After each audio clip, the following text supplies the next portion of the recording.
Hello, everyone. My name is Joe Bullis. I will be your clinical coach for MELS 605 for the summer semester 2021.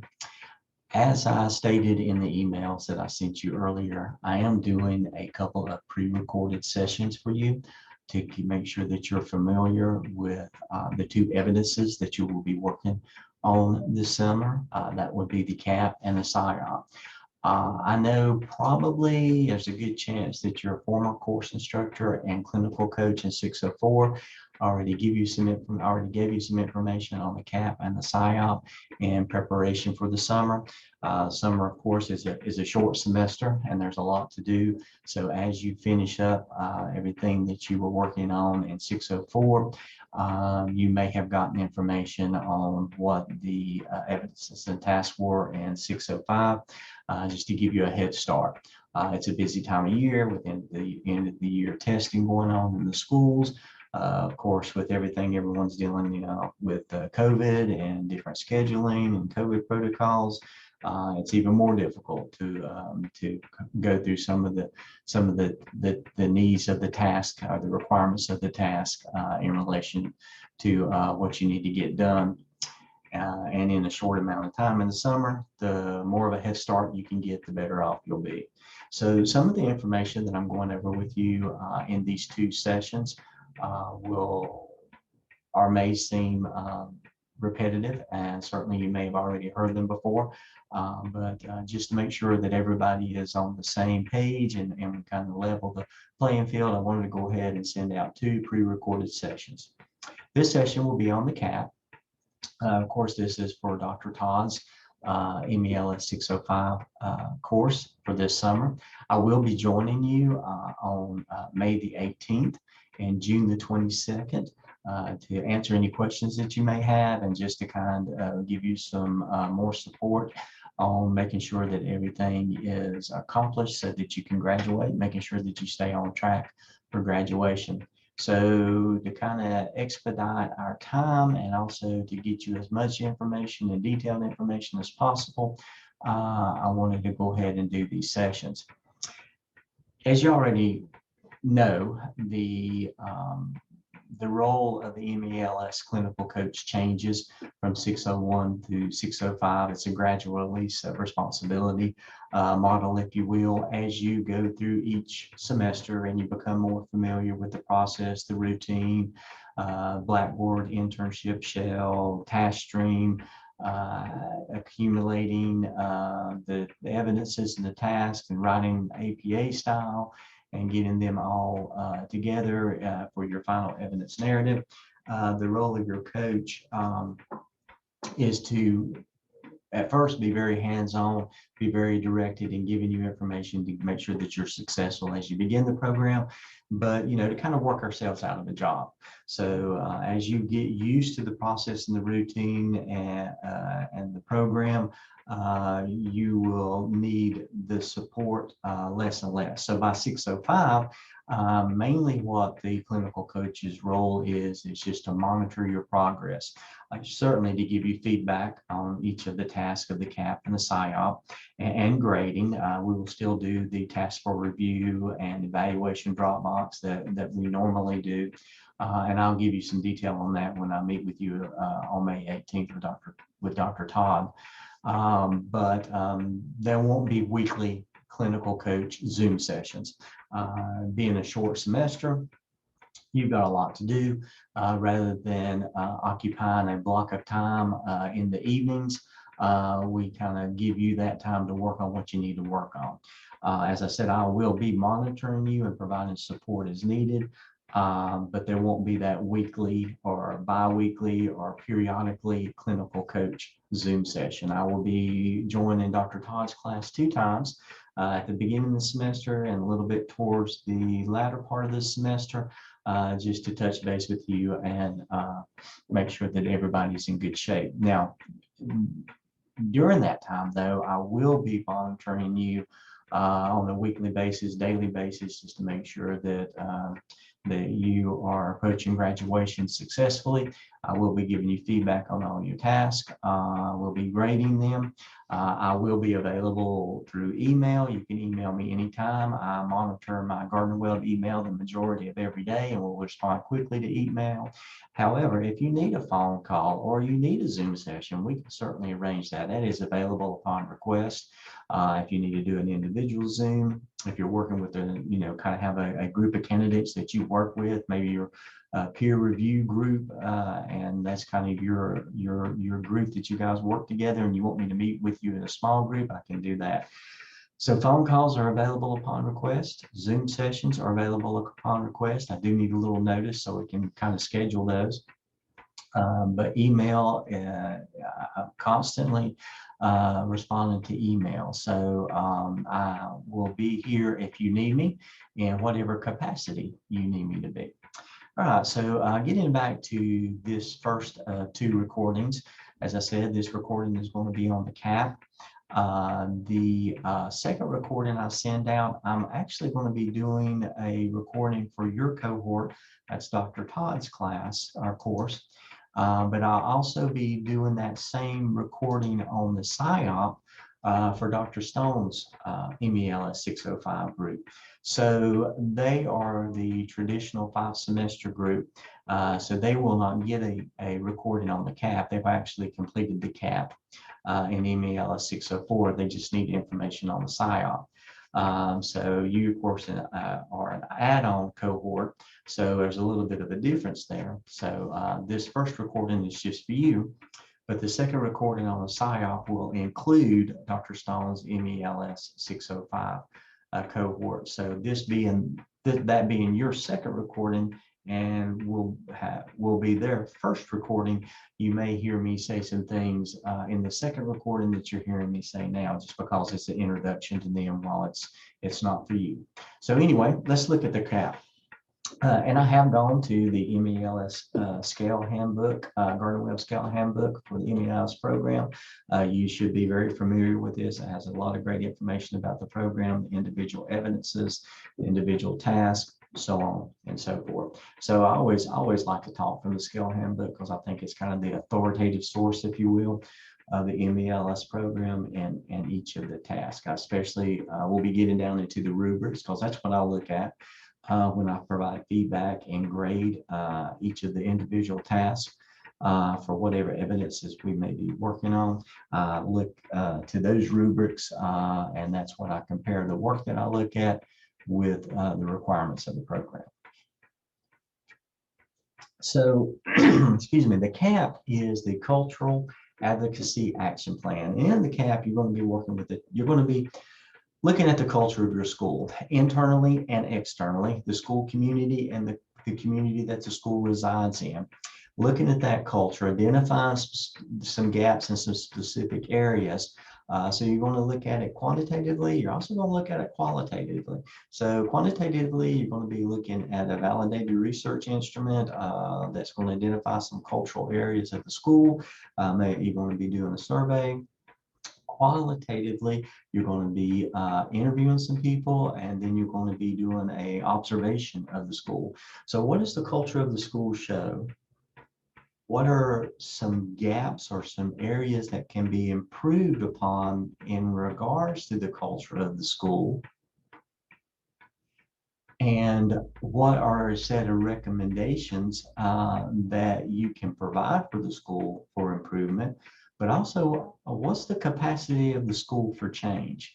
So that's kind of what you're going to be working with the CAAP.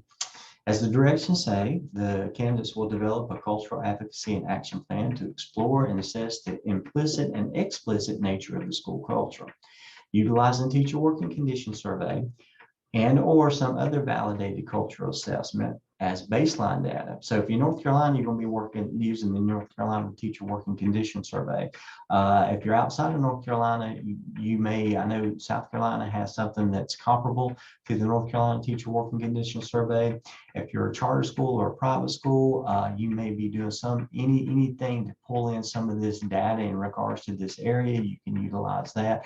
I know some schools develop their own cultural data gathering and analysis. And so anything, it doesn't have to be the teacher working condition survey. It doesn't have to just be the teacher working condition survey.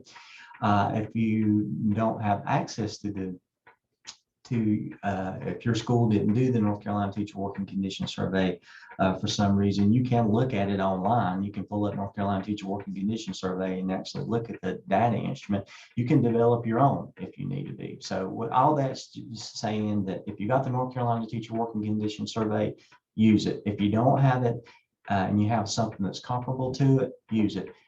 If you don't have something that your school does that's comparable or your state does that's comparable, then you can develop your own. And if you get to that point, then contact me and I'll help you with that. But anyway, you're going to develop a needs assessment that'll identify specific needs of both the school community and the community at large. So that's what I was talking about earlier, the internal and external areas are you going to be looked at. And you're going to address in the action plan artifact those areas and how they support the CAAP. In addition, the baseline data established by the Teacher Working Condition Survey and or some other validated instrument, the candidate will conduct a series of observations that will lead to a better understanding of school community, both internally and externally. So once again, you're going to use quantitative data gathering and research methodology and qualitative data gathering and research methodology to get a true picture of the culture of the school. As it says in the direction, it'll be a qualitative in nature and designed to give the candidate insights into the cultural diversity of the school and surrounding community. Before the final evidence can be assembled, two additional elements need to be in place. The first of these elements is a cultural competency audit that will assess the school's readiness to change. From this audit, a series of recommendations will be developed as the foundation for change. A questionnaire will be developed to gather data from constituents that will maximize strengths of the culture and identify cultural differences. The second element of the CAAP needed for completion is a graphical display of the finding of the Teacher Working Condition Survey, your needs assessment, and your cultural audit. And it's going to illustrate the relationship among all the artifacts. So in task 1, 2, and 3, you're going to be working with the Teacher Working Condition Survey, task 2, and conducting a needs assessment. Then you're going to be doing a cultural audit, and then you're going to create a graphic to display all of that and the interrelationships among each of those different tasks. The development of the final evidence known as the CAAP will include, but not be limited to, the following artifacts: a preliminary assessment of the culture utilizing the Teacher Working Condition Survey or another instrument designed to measure constructs of culture, a needs assessment, observation analysis, cultural competency audit, and a graphical depiction of the progress towards the CAAP. And that's all task 1 through 5 overview put together. You can read those directions yourself at the farther up in the scale handbook. But now let's look at each of the individual tasks. So task 1 is the teacher working condition analysis and your climate survey analysis. So once again, you're going to be looking at the teacher working condition survey or something comparable in these specific areas. You're going to look at empowerment, teacher leadership, school leadership, facilities, and resources. So like I said, I'm going to be talking as if you're looking at the teacher working condition survey, but put whatever instrument you're going to be working with within that context of what I'm saying. But you're going to analyze what you found in each of the following areas. Teacher leadership, which is empowerment, leadership, facilities, resources, and time. So in the teacher working condition survey, what does the data tell you? Where are the gaps identified in that data? If out of 100%, what percentage are you in reaching to that 100% mark in empowerment, leadership, facilities, and resources and time? And it may be a strength that you're kind of zeroing in on the gaps in each of these areas, but there may not be. Your school may be right on in teacher empowerment and doing very well in teacher empowerment and very high indicator of success and proficiency in that area. And that's fine. If you are, then great. Draw attention to it. Talk a little bit in your narrative about what you're doing. But then you want to go through each of the other areas, always looking for areas to improve. Nobody is at 100%, I would guess to say. And so there's always room for improvement. So you're looking at, okay, we're good, or we may be great, but how do we move beyond that? How do we improve past that baseline as you're looking over this information? So once you analyze those areas and you show the results of the data in each of those areas, once again, that would be empowerment, leadership, and facilities. Then you kind of go into the second part of this. I'm going to go ahead and scroll on down to the individual task. Then let's get past the skip here. We're going to go on down to the CAAP. And what I spoke of initially was the first prompt and analyzing these areas of the teacher working condition survey. And now I'm going to be talking about prompt 2. And the second part of task 1 is a needs assessment. You're going to develop a needs assessment based on the teacher working condition survey or whatever instrument you're using based on that data. Now, in this part of the narrative, you're going to have to include some areas as well, and those are listed for you here. You need to give a background description of the setting. You know, what the school profile, you know, the background of the school, a clear statement of the purpose of the needs assessment, a list of participants that you're going to use and who are going to participate in the needs assessment process, and then an analysis of that finding, and then a set of recommendations based on your analysis. So based on what you analyzed in the teacher working condition survey in prompt 1, based on the information that you gathered in prompt 2, you're going to come up with a set of recommendations that list and identify strategies that help move the culture forward, that identify those, or excuse me, that address those gaps that you identify. Now, a good thing about this in prompt 2 is you already have some of this information on hand. Purpose of the needs assessment, excuse me, the description of the setting, you can pull from what you've done in the past. You may even be using some of the same participants that you've used in the past, but you do need to kind of talk about those participants. Who are you? How were they involved in the needs assessment? So some of this information you don't have to rediscover or redo. You certainly can pull from some things that you've done in the past. So background description of the setting, that should be pretty evident of what you're going to do there.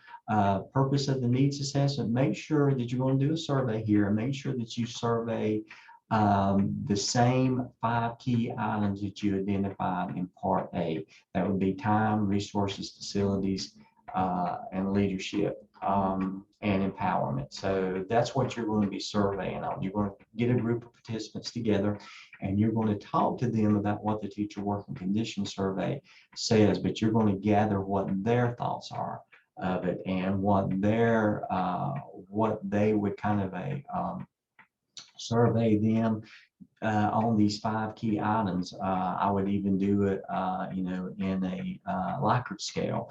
You could take each of the areas, pull out some key questions, and just say, would you, or pull out what the analysis shows of the teacher working condition survey, and then ask them if they agree with that.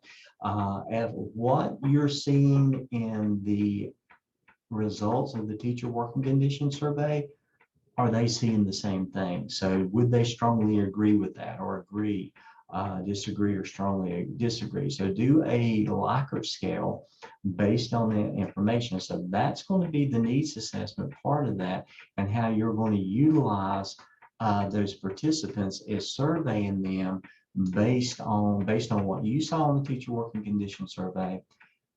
Survey them and see if they would agree with that, and then analyze all that data and then come up with a set of recommendations. And that is going to be task 1 of the CAAP. That's your climate analysis, utilizing the teacher working condition survey or some other instrument that's comparable to that, and then a survey of what you're pulling in from your group of participants, and then making a set of recommendations.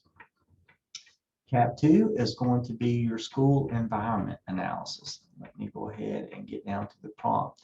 So this part of the CAAP will require you to be a participant observer at your school. And this is just a qualitative data gathering. This is what you observe, and also maybe interview some existing staff on some of the different levels of the culture of the school. So you're going to, you can also, once again, pull some from some of the other things that you've done in the past, but you're going to look at, you're going to do observations and do some interviews on the school setting.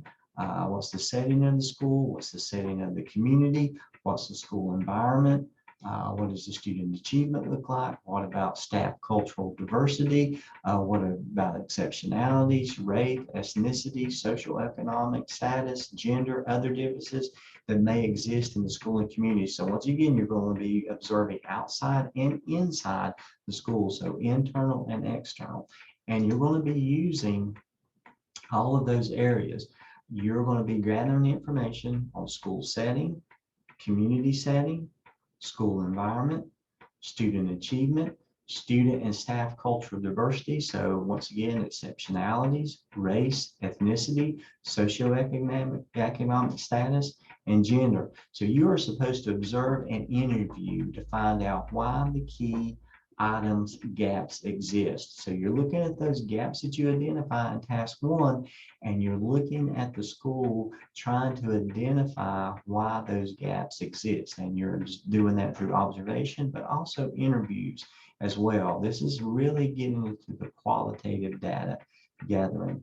So you identify the gaps in part A, that's task 1, and and prompt 1 of task 1, and you confirm that with a survey in prompt 2 of task 1.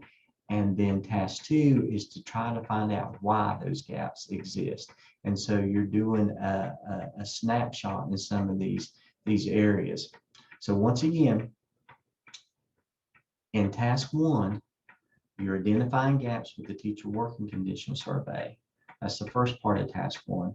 The second part of task 1 is you're confirming what you identified in the data with the surveys of your participants.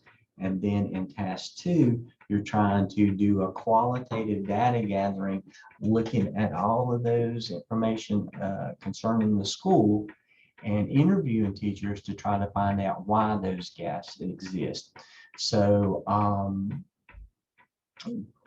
all within the context of those key items: empowerment, leadership, facilities, resources, and time.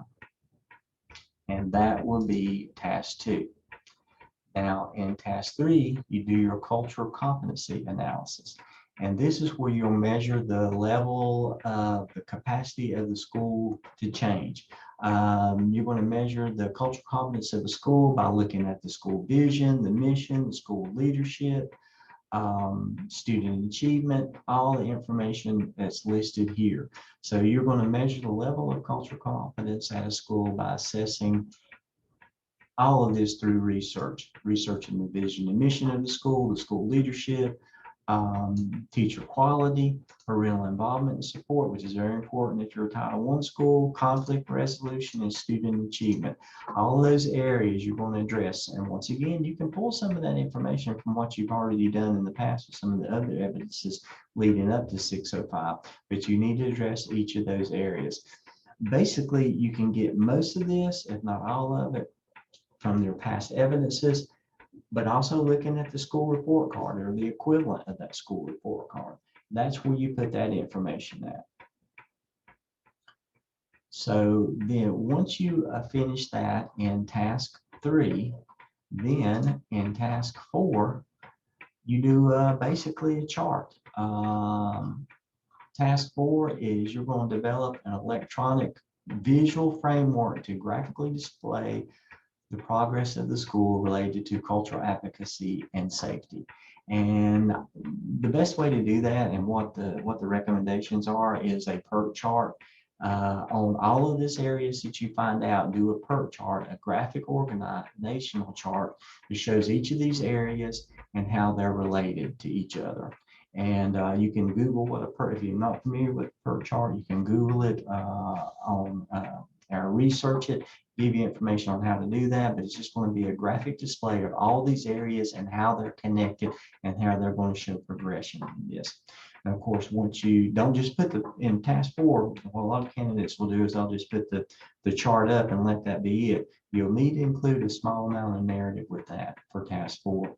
And kind of a summary, and just kind of think of it in terms as if you were, once you do your graphic organizer or your PERT chart, once you do that, just kind of look at it. Okay, if I put this on the screen in a presentation, then what would I say about it to my audience? Somebody who's never seen this before, what do they need to know about it? And that was kind of where the narrative comes in. It can be as an introduction or it can be as a summary, but that will need to be included in this, and the prompt can give you some information on that, but that's basically what it is. It's just a PERT chart.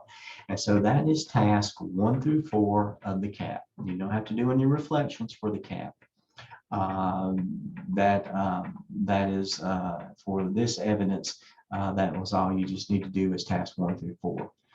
So as you go through and you look at the rubric, then just make sure that you look at the areas of what is expected and kind of what I've already gone over, what is expected in each of these tasks in regards to the rubric, whether it's the proficient or the accomplished, but it needs to at least be the proficient. Once you kind of get that task written down, and before you're ready to turn it into me for review and feedback, I would always take the rubric, read through each of the individual pieces of that particular task and compare it to the rubric and make sure that I have each of these areas. Just read the prompt, read the description, and then read that particular column for what you're shooting for, is to make sure everything's addressed. Because as you know by now, sometimes some information is given in the prompt and that may not be given in the description, that may not be given in the proficient column or the accomplished column. So make sure you read all of that to make sure that everything is addressed that needs to be addressed for each of the tasks in regards to the rubric. Because this is what your evaluator is looking at. This is what I'm looking at when we give you feedback. So that brings us to the end of the overview of the CAAP. I hope you found this information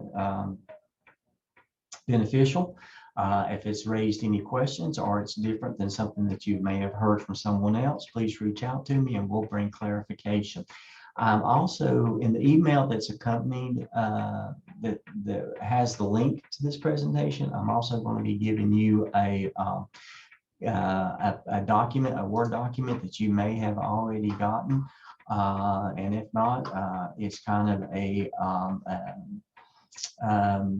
guide, if you will, to take you through the CAAP. It has a lot of the information that I talked to you about in regards to this presentation or this recording contained in it. So it'll just be another resource for you. So look over all of that.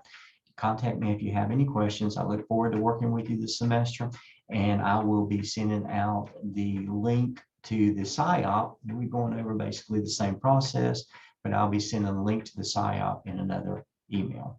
I hope you all have a great day. I hope and pray you and your family are safe and healthy. Reach out to me if I can help you in any way. Thank you so much.